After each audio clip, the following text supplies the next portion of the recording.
For anyone that's following the Democratic Party, it's no shock to find out that the DNC is actively working against any sort of outsider candidates like Bernie Sanders. And now they have a new rule that appears to be aimed directly at that. So this from the Hill. DNC panel adopts rule requiring candidates to run serve as a Democrat. The Democratic National Committee adopted a new rule on Friday aimed at keeping outsider candidates like Senator Bernie Sanders from trying to clinch the Democratic presidential nomination in 2020. The new rule, adopted by the DNC's Rules and Bylaws Committee, requires all Democratic presidential candidates to be a member of the Democratic Party, Yahoo News reported.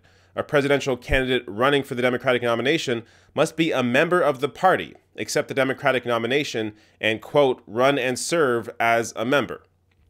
Now, on the face of it, this sounds directly aimed at Bernie Sanders. But this article points out that a source familiar with the discussions told Yahoo News, however, that the rule wasn't targeted at Sanders. But just because the source said that doesn't mean it wasn't. So let's go through the wording and try to figure out what this rule is actually aimed at. Now, Randy Weingarten, who is president of the American Federation of Teachers and DNC member, posted a photo of the exact wording of this rule. And it states, at the time a presidential candidate announces their candidacy publicly, they must publicly affirm that they are a Democrat. Each candidate pursuing the Democratic nomination shall affirm in writing to the national chairperson of the Democratic National Committee that they, A, are a member of the Democratic Party, B, will accept the Democratic nomination, and C, will run and serve as a member of the Democratic Party. Now, maybe I'm giving too much credit to the DNC, but when I first saw this rule, I thought there is no way that this rule was targeted at Bernie Sanders, because it's just too obvious. It's too obvious that a rule like this would be targeted at Bernie Sanders and get him not to run in 2020.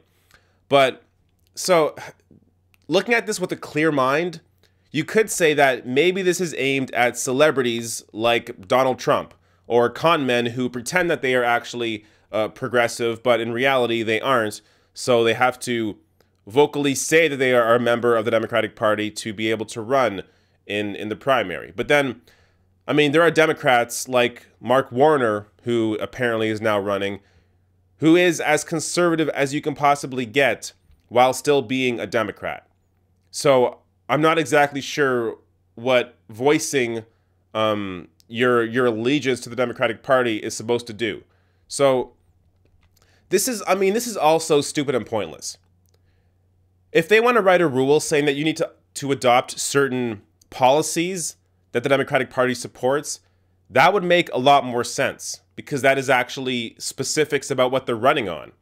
But if this is just about the name, if you just have to affirm that you are, yes, I am a Democrat, then, I mean, from the wording, it sounds like that you could just do it on the day that you are running. So Bernie Sanders can remain an independent senator, but then once he runs for president, he can say on that day that, yes, I am running as a Democrat. If that's all it takes, then this is really nothing. But, I mean, this shows you how unaware, how tone deaf the Democratic Party is. So, looking at recent polling from Gallup, the vast majority of people do not call themselves Democrats. So this number has been increasingly dwindling since the election. So the amount of people that consider themselves to be Democrats are only at 29%, with Republicans at 26% and independents at 43%. So the majority of people don't consider themselves to be Democrats. They consider themselves to be independents. And that's because the majority of voters see these two parties that both answer to special interests. Now, so Nomiki Konst tweeted about this on Twitter, and she tweeted out, "The petty actions of the DNC's RBC yesterday plays directly into Trump's hands. He wants us to not grow the party, alienate working people, and be divided.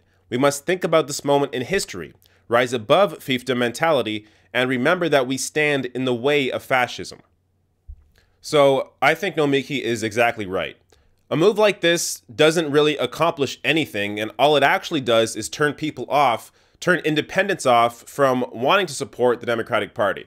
So Bernie Sanders running as a Democrat in 2016 for the Democratic nomination brought a lot of new people into the party, and a lot of replies to Nomiki Konst on Twitter confirms that. So here's a few of them. The only reason I'm a registered Dem is Bernie Sanders. I wanted to vote for him in the 2016 primary because of his stated goals and policies. Both me and my fiance are the same way. Joined the local city committee and voted state DNC delegates, all because of Bernie. My wife and I were independent until Bernie brought us into the Democratic Party. Since then, I'm constantly reminded by Democrats that I'm not welcomed. I'm a registered Dem because of Bernie too. Discounting the liberal-leaning independents that vote with them is a huge mistake of the party, in my opinion. It isn't a bad thing that progressives run and vote within their party. Now, this is just a sampling of the people that have been brought into the Democratic Party because of Bernie Sanders. So for the DNC to continually try and push out independent voices does a disservice to the potential that the Democratic Party could have as a winning party. Now, there are two ways you can take this kind of news. You can look at this new DNC rule and think, oh, well, the Democratic Party doesn't want me involved, so I'm going to go elsewhere. I'm going to support the Green Party, or I'm going to, support independents and do anything I can to not support Democrats. You can take it that way, or you can look at this news and think, no, fuck them. I'm going to vote for progressives. I'm going to vote out the leadership, and we as progressives are going to take over the Democratic Party. Now, I support all the above. If you feel like you can't be a part of the Democratic Party, you can't support this, I get it. Go out and, get involved in politics in other ways. Get involved in protests, support the Green Party, do whatever you can. But I also support the idea that, yes, as progressives, you can take over the Democratic Party. That is what is actually happening right now all across the country. People are voting in Democratic primaries. They are voting in progressives. There are uncorrupted progressives being voted into the Democratic Party, and they can win and be elected to Congress. So this isn't going to happen overnight. It's a slow process, but eventually you will get to a point where a lot of the Democratic Party are progressives. And then once you get there, you can then start, you are then in a better position to then vote out leaders in the Democratic Party, corporate leaders, people like Nancy Pelosi, people like Chuck Schumer.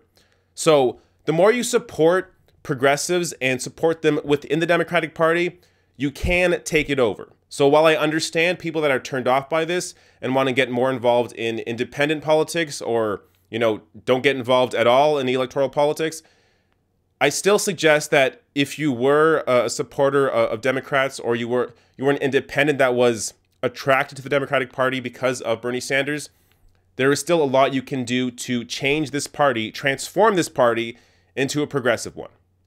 Hey, if you like this video, hit that subscribe button below and consider throwing me a few bucks on Patreon at patreon.com/therationalnational or therationalnational.com/join.